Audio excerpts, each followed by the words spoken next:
Boa tarde, gente, tudo bem? Eu, juntamente do Uriel, nós vamos apresentar a nossa proposta de material educativo. E quem participou do trabalho foi o Gustavo Grebner, Maria Fernanda Torezin e a Sofia Castro, juntamente de mim e do Uriel. O tema da nossa proposta de material é pesquisa com seres humanos e ética na biologia.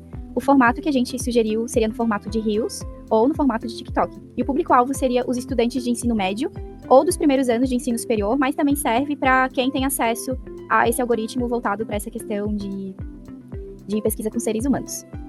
Sobre as competências e habilidades da BNCC, eu não vou citar todas elas, mas a princípio das habilidades seria analisar e debater situações controversas, a aplicação de conhecimentos da área de ciências da natureza, investigar e discutir o uso indevido de conhecimentos da ciência da natureza para justificar processos de descriminalização, segregação e privatizações de direitos individuais e coletivos, e também avaliar riscos envolvidos em atividades cotidianas, aplicando conhecimentos das ciências da natureza. Em resumo, essas seriam as habilidades principais. Bom, nosso objetivo, como a Duda disse, ele é baseado em um episódio, né, que ficou popular de Black Mirror. E o objetivo do nosso trabalho é alertar o público-alvo para abordar os seguintes temas, que seria apresentar, né, os conceitos como consentimento informado, riscos previsíveis, danos psicológicos, autonomia e responsabilidade do pesquisador, também discutir princípios éticos na experimentação com seres humanos e conectar o tema da série Black Mirror para aumentar o interesse do público-alvo. Então, o material que o nosso grupo propõe seria um formato de vídeo de até 90 segundos para ser compartilhado nas redes sociais, tanto Instagram quanto TikTok, voltado para esse público-alvo, que é de jovens e adultos. Então, o vídeo desenvolvido ele vai propor uma crítica sobre ética em pesquisas com seres humanos, a partir da análise do episódio de playtest da Black Mirror, e também vai destacar exemplos de má conduta no episódio, e também vai apresentar as ferramentas legais que protegem participantes de pesquisas no Brasil. Então, mesmo se não tiver um conhecimento prévio da série, o episódio vai servir como um gatilho para poder abordar esses conceitos, como o consentimento informado, riscos envolvidos na participação de experimentos e responsabilidade de pesquisador, e a fundação do Comitê de Ética de Pesquisas, que é o CEPS. Então, o episódio Playtest, que é esse episódio do Black Mirror, ele basicamente mostra a história de um homem que ele tem dificuldades financeiras, então ele aceita participar desse jogo, desse teste de jogo, né, que é sobre um jogo de terror de uma realidade aumentada. Então, esse jogo ele se conecta com o cérebro do participante e vai projetar os maiores medos dele. Então, no final, acaba que o experimento ele dá errado e acaba causando sequelas mentais pro participante. Mas mesmo não se tratando de uma situação real, esse episódio ele apresenta esses elementos com pesquisas em seres humanos, né? E também mostra a assinatura do contrato, o contrato no próprio episódio, o participante fazendo a assinatura do contrato, né?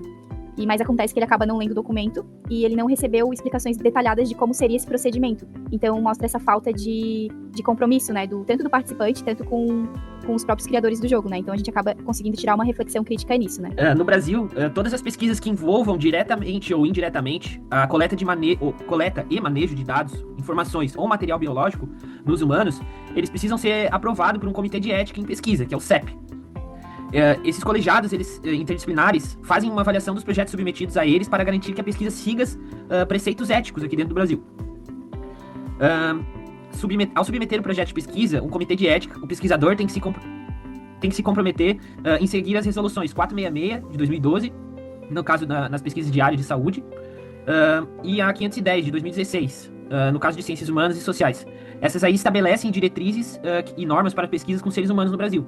Assim como pesquisadores têm que respeitar a Lei 13.709 de 2018, que é a Lei Geral de Proteção de Dados Pessoais, sendo proibido o compartilhamento de informações pessoais que identifiquem os participantes da pesquisa.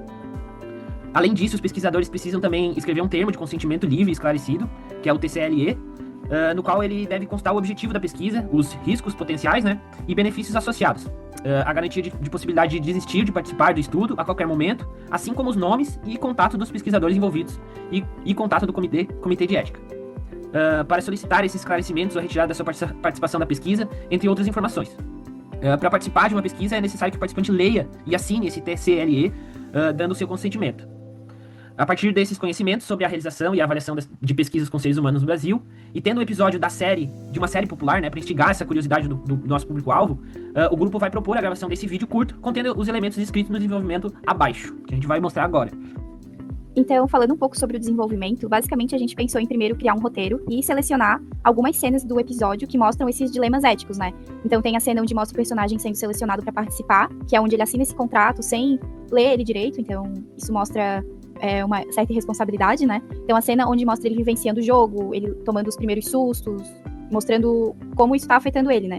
E também a cena onde mostra que o experimento começa a ser letal, onde tá gerando um medo e um terror psicológico nele. E aqui a gente colocou algumas imagens, né, do episódio, da cena em que tá sendo feito o experimento com ele. Então a gente pensou em usar algumas cenas nesse sentido. Bom, a sequência seria organizar o roteiro em trechos curtos e acessíveis, abordando esses tópicos aqui. Que seria a existência de resolução na legislação brasileira que regulamenta pesquisas com seres humanos, o papel desses comitês de ética de universidades na aprovação de pesquisa, a necessidade de explicação extensiva das pesquisas pelos pesquisadores para os participantes, incluindo benefícios e riscos envolvidos na participação, juntamente com esse termo de consentimento livre e esclarecido, e também reforçar a importância dos participantes exigirem esses esclarecimentos sobre as pesquisas, lerem os documentos com atenção antes de assinar, e lembrando também que essas pesquisas envolvem, as pesquisas que envolvem também apenas questionários e entrevistas, elas também estão sujeitas a essa legislação e a serem aprovadas pelo Comitê de Ética.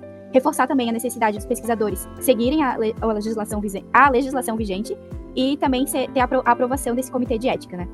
E também mostrar um caso real de pesquisa com seres humanos e seus riscos. Tá, daí durante o vídeo, a gente também vai revezar falas e gravações de áudio, né? Que mantém um tom próximo ao público da rede social, né? De acordo com o nosso público jovem. Então sempre vai ter alguma coisa de provocação, né? Umas frases como: e aí, você encararia testar um jogo que mexe com seus maiores medos? Dessa questão do consentimento informado. Também a frase exemplo que a gente botou aqui seria: ele sabia tudo que podia acontecer. Ou, é uma pergunta no caso, né? Ele sabia tudo que podia acontecer? De riscos previsíveis, a gente tem: os testes previam qualquer coisa que desse errado. Danos psicológicos: e se o jogo mexesse tanto com a mente dele que não desse pra voltar? Consequências neurológicas, né? A gente tem, além do impacto psicológico, experimentos invasivos como esse podem causar danos neurológicos irreversíveis, como lesões cerebrais, crises epiléticas e distúrbios cognitivos duradouros. Autonomia de livre-arbítrio, ele foi influenciado pelo dinheiro. Responsabilidade: se tudo der errado, quem se responsabiliza? E das questões das indenizações, né? No Brasil, participantes que sofrem danos psicológicos, psíquicos ou morais têm direito à indenização e o acompanhamento médico garantido por lei. O pesquisador e a instituição devem responder legalmente por isso, de acordo com a resolução CNS 466 de 2012. E também a gente procuraria também inserir prints dessas resoluções para ter um embasamento jurídico acrescentado no vídeo. Abordar também um caso real, por exemplo, que estava acontecendo um tempo atrás, que as pessoas estavam ganhando dinheiro para ter a íris do olho escaneada e elas nem sabiam por que elas estavam fazendo aquilo, nem sabiam qual era o fundamento daquilo. E então, isso tem uma matéria na BNCC também, então para quem quiser acompanhar e ver. E também a gente ia editar o material com uma linguagem visual mais atrativa e clara, incluindo também uma trilha sonora e legendas. Então, essa proposta a gente pensou para tentar trazer um conteúdo mais crítico e dinâmico, e também para poder ter o resultado, que são o vídeo final, publicado nos canais tanto de curso, quanto canais sociais, canais educativos. Além disso, também, essa é uma proposta